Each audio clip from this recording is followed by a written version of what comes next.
Jika kita meniup balon dan melemparkannya ke atas, maka balon tersebut tidak akan bisa terbang. Sementara balon yang kita beli dari pasar ternyata bisa terbang, kira-kira apa ya perbedaannya?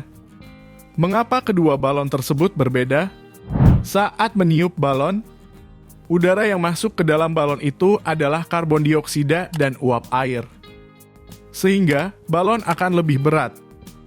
Karena massa jenis karbon dioksida dalam keadaan standar adalah 1,96 gram per liter.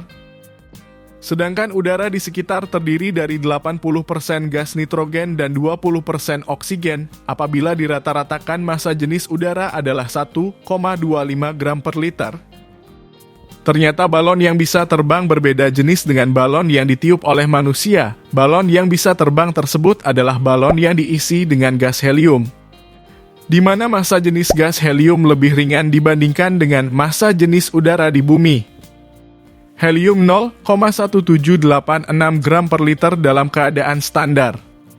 Sedangkan massa jenis udara di bumi 1,2506 gram per liter. Perbedaan massa jenis inilah menyebabkan balon helium bisa terbang di udara.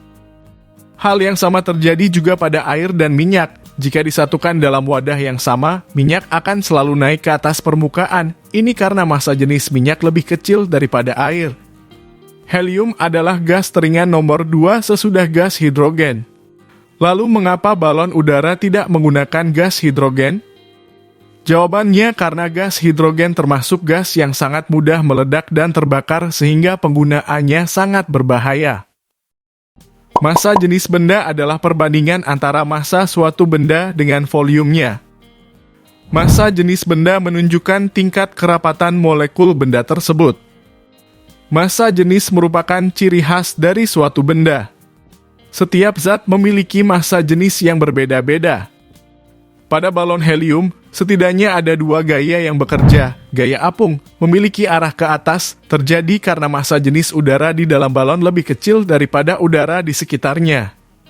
Gaya gravitasi, memiliki arah ke bawah, terjadi karena gaya gravitasi bumi. Jika gaya apung lebih besar daripada gaya gravitasi, maka balon akan bergerak naik.